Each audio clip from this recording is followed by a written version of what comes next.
Pendant des années, les archéologues ont cru que Babylone avait déjà livré tous ses secrets. Chaque temple, chaque brique, chaque sculpture avait été étudiée et répertoriée. Ainsi, derrière moi, ici à Babylone se trouve l'emplacement de la ziggurat de Babylone. Mais sous un quartier oublié, de nouvelles fouilles ont mis au jour quelque chose d'inattendu, quelque chose d'enfoui si délibérément qu'il n'était pas censé être découvert. Tenir entre ses mains une tablette écrite il y a des milliers d'années et pouvoir en déchiffrer le contenu, c'est une sensation extraordinaire. Ce que l'équipe a découvert sur place a bouleversé l'histoire de Babylone de la manière la plus sombre qui soit. Babylone dévoilée.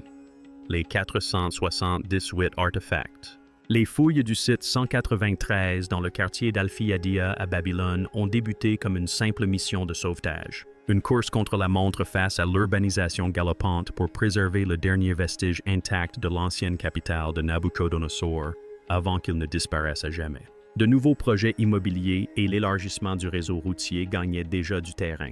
Et les archéologues souhaitaient documenter les vestiges de la vieille ville avant que le sol ne soit définitivement recouvert de construction. Les premiers jours, rien d'inhabituel ne se produisit. Les ouvriers tamisaient des couches de terre brunâtre et terne remontant à la surface des fragments de poterie. Quelques briques ébréchées et des tessons d'outils qui semblaient depuis longtemps hors d'usage. Puis à la 3e semaine, l'atmosphère changea. Le marteau d'un ouvrier heurta un objet solide, petit rond et légèrement brillant sous la poussière. Une fois nettoyé, il s'avéra être un poids en bronze encore intact après près de 3 ans. La découverte suscita une excitation discrète. Mais en quelques heures, d'autres fragments commencèrent à faire surface. Des tablettes d'argile, des sceaux gravés, des fragments de bijoux et d'ornements affluaient chaque découverte en menant à la suivante. Certaines tablettes se distinguaient des autres. Leurs bords étaient noircis et par endroits, l'argile avait fondu et s'était lissée comme sous l'effet du feu. D'autres portaient de profondes entailles. Des lignes si nettes qu'elles avaient lacéré l'écriture. D'après les notes de terrain, ces dommages n'étaient pas accidentels. Celui ou celle qui avait enterré ces tablettes l'avait fait intentionnellement, s'assurant ainsi que certains messages resteraient à jamais illisibles. Tandis que les artefacts étaient triés. Un silence pesant s'installa dans la tranchée. Parmi les objets découverts figuraient des objets sacrés tels que de petits vases à offrandes, des coupes à encens et des fragments de statues cérémonielles. Étrangement, ils étaient entreposés à côté de pointes de lance brisées et de morceaux d'armure. Cette disposition déconcerta tout le monde. Dans la tradition babylonienne, les objets de culte et les armes de guerre n'étaient jamais placés ensemble. Les uns représentaient la paix et la dévotion, les autres le conflit et la destruction. Or, les voilà côte à côte enfouis sous la même couche de terre. D'après un des responsables, la découverte parut suspecte dès l'apparition de la première lame. Le sol était anormalement dense, plus compact que des sédiments ordinaires, comme s'il avait été tassé à la hâte. Les ouvriers parlaient d'une étrange pesanteur dans l'air. Même après de longues heures sous une chaleur accablante, le site restait frais et l'air exhalait une légère odeur métallique inexplicable. Les objets découverts n'étaient pas des vestiges de la vie ordinaire. Ils étaient les signes de quelque chose de délibérément dissimulé. Et tandis que le soleil se couchait sur la plaine d'Al-Fiyadia, les archéologues comprirent qu'ils n'avaient fait qu'effleurer le plus vieux secret de Babylone. Des couches sous des couches. Les profondeurs cachées. La découverte des 478 artefacts avait semé l'inquiétude au sein de l'équipe. Ils avaient mis au jour la preuve d'un enterrement délibéré. Mais personne ne pouvait l'expliquer. La question restait en suspens. Qu'avaient donc bien pu chercher à dissimuler les bâtisseurs de Babylone sous le sol d'Al-Fiyadia pour le découvrir? Les archéologues commencèrent à prélever des échantillons de terre dans les couches profondes du site. Au premier abord, tout semblait normal. Les cités antiques se reconstruisaient souvent par-dessus les anciennes après des inondations, des incendies ou des guerres, laissant ainsi des strates historiques superposées. Mais en examinant les nouveaux échantillons, l'équipe a été frappée par un détail. Les couches étaient trop uniformes, trop homogènes, sans aucune trace des aspérités ou des débris aléatoires que laisse la reconstruction naturelle. C'était comme si chaque portion de terre avait été comprimée par étapes, formant un motif qui suggérait un enfouissement délibéré plutôt qu'une simple reconstruction. Pour confirmer leurs soupçons, l'équipe a utilisé un radar à pénétration de sol afin d'explorer le sous-sol. Lorsque les images apparurent sur leurs écrans, le camp se tut. Le radar révéla de longs espaces vides profondément enfouis sous terre, des formes ressemblant à des couloirs dans des chambres closes. Situés bien en dessous de la limite où toute construction aurait dû subsister, elles demeuraient parfaitement stables. Sur Terre, de telles cavités se seraient effondrées depuis longtemps. Ici, elles étaient intactes, scellées comme si elles avaient été construites pour durer. Cette découverte troubla tout le monde, si le radar disait vrai. Alors des parties de Babylone qui auraient dû être détruites il y a des milliers d'années étaient encore enfouies intactes. Les données furent analysées et réanalysées, mais les formes persistaient. Après 2 jours de discussions animées, l'équipe décida d'explorer directement l'une des cavités. Ils tracèrent une nouvelle tranchée aux coordonnées de la plus grande anomalie. Des renforts de sécurité supplémentaires ont été installés et la zone a été dégagée en vue d'une excavation minutieuse. Ce qui se trouvait en dessous n'était manifestement pas une formation naturelle. Et l'équipe était déterminée à le découvrir. Les fouilles ont repris avec une lenteur et une précision chirurgicale. À mesure que la terre se détachait, sa texture se mettait à changer. Par endroits, elle était dense et compacte, tandis qu'ailleurs, elle semblait remuer comme si quelqu'un l'avait remblayée à la hâte. Presque chaque tranchée révélait la même étrange configuration. Plus il s'enfonçait, plus la certitude qu'une Babylone plus ancienne était enfouie sous celle que l'on voyait se confirmait. Les ouvriers locaux, bercés par les légendes ancestrales, commencèrent à murmurer à propos de cette Babylone souterraine, une cité que leurs aînés disaient ne jamais toucher. Malgré l'inquiétude grandissante au sein de l'équipe, les archéologues poursuivirent leurs fouilles. Puis survint la découverte qui confirma leurs craintes. Entre plusieurs couches de terre se trouvaient de fines bandes de cendres. L'équipe a d'abord pensé que ces cendres provenaient de feux de cuisson ou de restes d'habitation.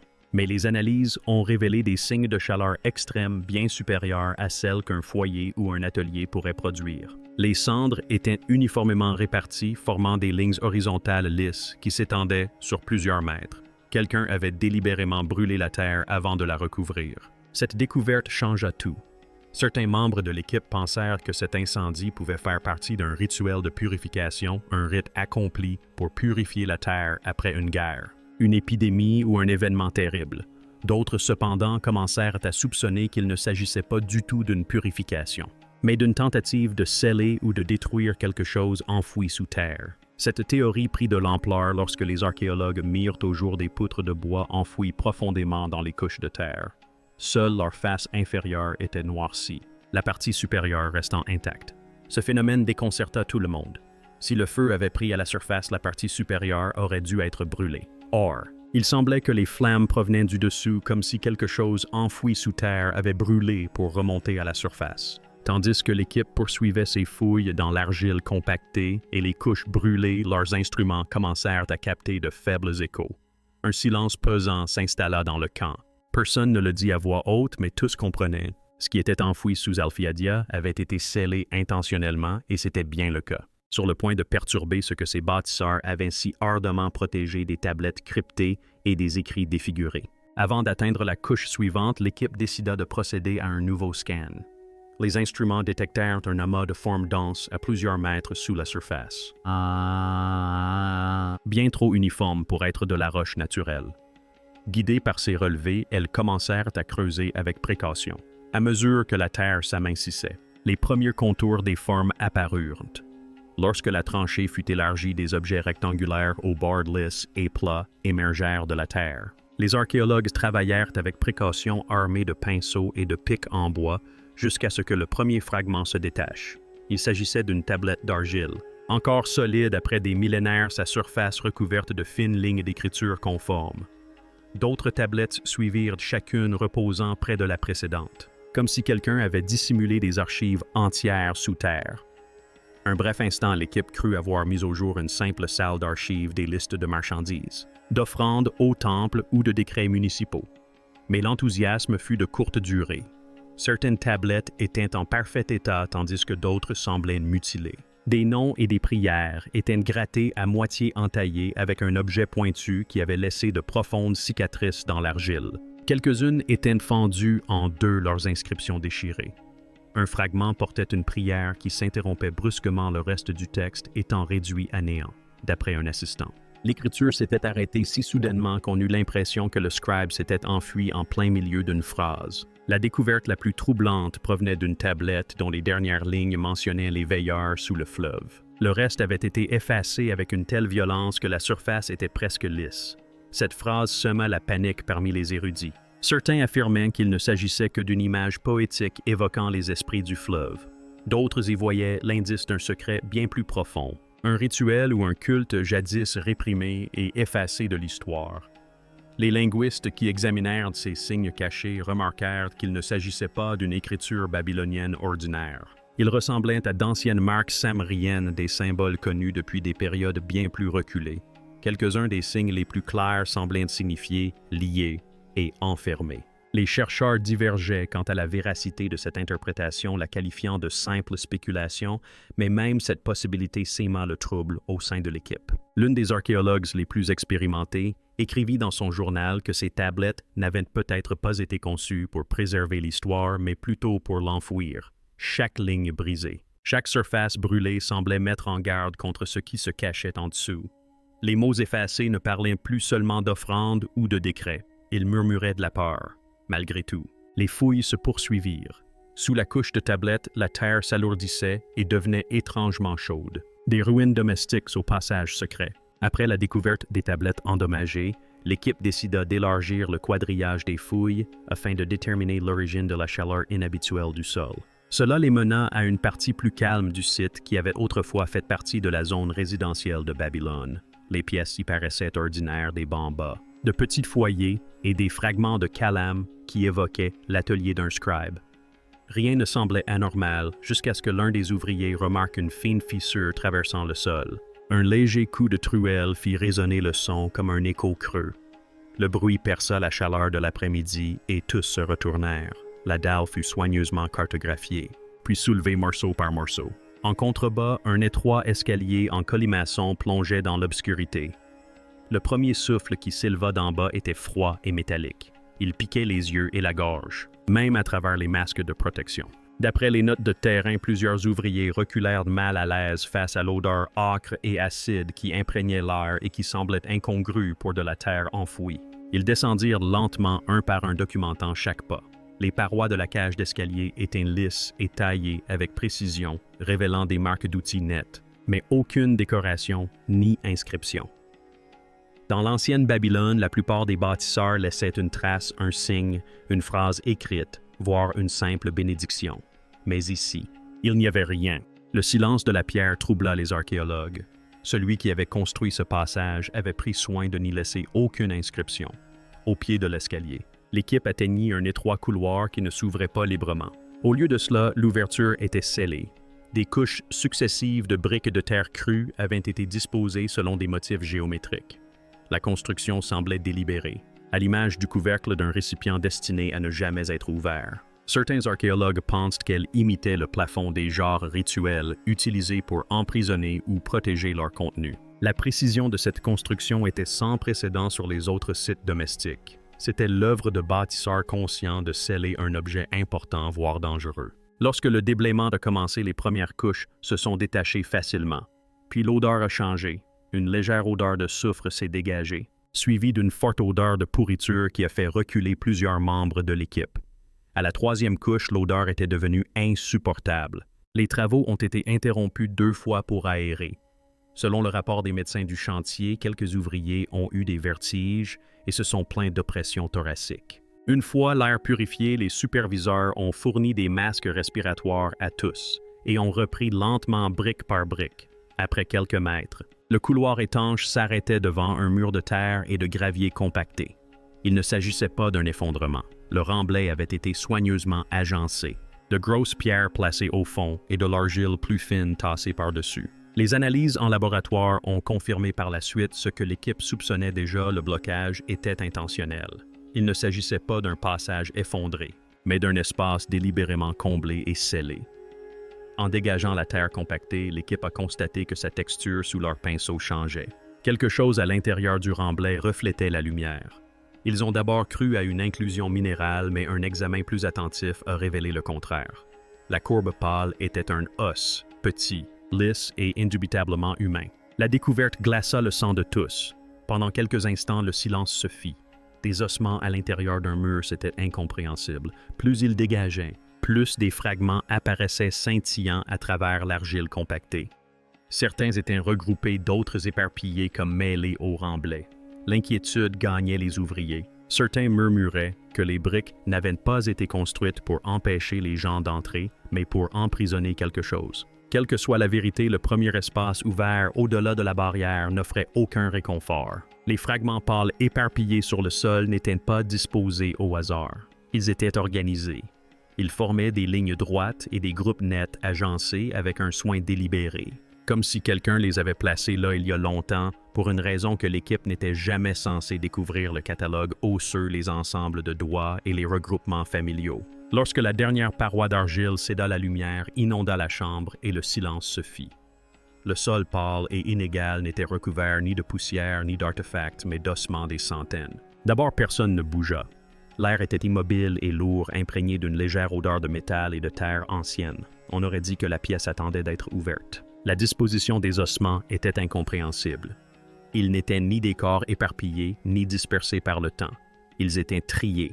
Les phalanges gisaient alignées comme si elles avaient été comptées une à une. Les articulations les plus grosses se trouvaient à gauche, les plus petites à droite, près du mur. De petits tas formaient des amas compacts qui semblaient appartenir à des enfants. Côtes, mâchoires et vertèbres étaient soigneusement empilés dans les angles. Chaque fragment était séparé par de fines bandes d'argile compactées, telles des frontières invisibles distinguant les différents types d'os. Les archéologues documentaient la scène en silence. Les entailles pratiquées sur les os étaient nettes et régulières. Les experts médico-légaux ont confirmé qu'elles avaient été faites après la mort. Les restes ne portaient aucune trace de décomposition ni de temps. Quelqu'un les avait séparés et conservés avec soin. Dans un rapport, un technicien écrivit que cela ressemblait moins à une tombe qu'à une collection. Les analyses chimiques ont soulevé de nouvelles questions. Des échantillons prélevés sur plusieurs os ont révélé des traces d'oxyde de fer et de résine. Pour les scientifiques, cela pourrait indiquer la présence de sang scellé avec un ancien agent de conservation. Pour d'autres, il s'agissait d'un rite rituel. D'après les rapports, l'association de résidus de sang et de résine végétale avait déjà été observée lors de rituels mésopotamiens destinés à lier l'âme ou à la préserver entre les mondes. Pourtant, rien dans la chambre ne laissait présager un tel culte, ni inscription, ni offrande, ni signe de deuil. À mesure que le catalogage se poursuivait, la tension au sein de l'équipe s'intensifiait. 2 jeunes assistants ont refusé de retourner dans la chambre après la première nuit. Ils ont décrit la scène comme trop propre, trop délibérée, comme si les ossements avaient été disposés pour exprimer une idée. L'une d'elles a écrit dans ses notes de terrain. Ils n'ont pas été enterrés. Ils ont été arrangés pour qu'ils restent impuissants. Les historiens locaux qui ont examiné les photographies par la suite y ont perçu un lien troublant.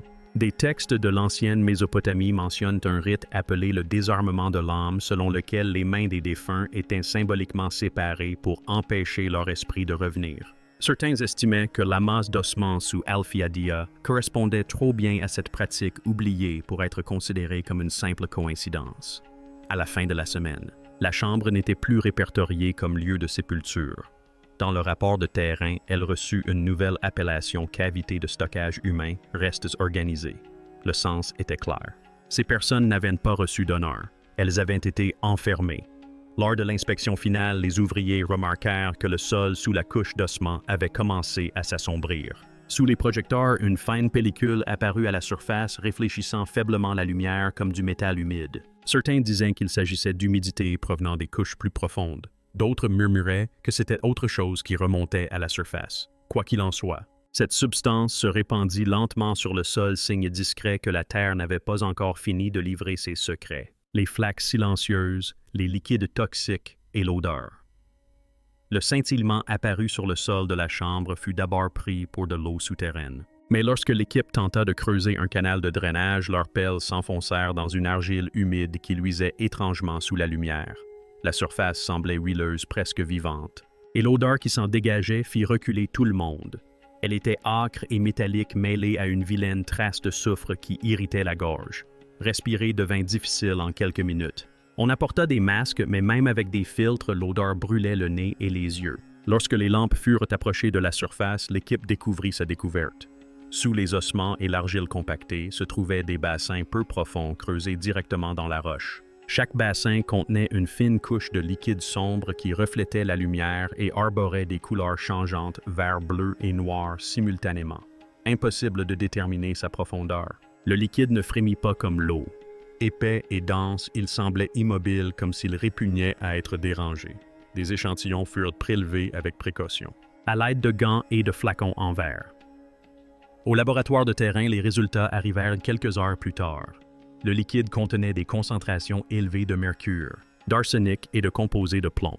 Quelques gouttes suffisaient à provoquer un empoisonnement. Les concentrations dépassaient largement ce qui aurait pu se produire naturellement. Selon le rapport du Dr Al Muhtar, le mélange était d'origine chimique une combinaison intentionnelle. Mais cette intention demeurait obscure. Certains pensaient qu'il s'agissait d'une forme de défense antique, un piège destiné aux pilleurs de tombes ou aux envahisseurs. Inhaler les vapeurs ou toucher la substance aurait pu être fatal à quiconque pénétrait dans la chambre funéraire sans précaution. D'autres y voyaient une signification symbolique. Les textes babyloniens antiques décrivent souvent des fleuves de ténèbres dans le monde souterrain, des passages séparant les vivants des morts. Ces bassins toxiques, disait-il, auraient pu être construits pour refléter ce mythe, transformant le passage souterrain en une véritable frontière entre les mondes. Au fur et à mesure que les fouilles se poursuivaient, plusieurs ouvriers ont rapporté d'étranges sensations près des bassins, selon des notes de terrain non vérifiées. Le liquide tremblait parfois à l'approche même par temps calme. Un géologue a suggéré que cela était dû à des variations de pression souterraine. D'autres pensaient qu'il pouvait s'agir de réactions chimiques avec des gaz emprisonnés. Quelle qu'en soit la cause, le mouvement était suffisamment inquiétant pour perturber l'équipe. Le port d'équipement de protection devint obligatoire.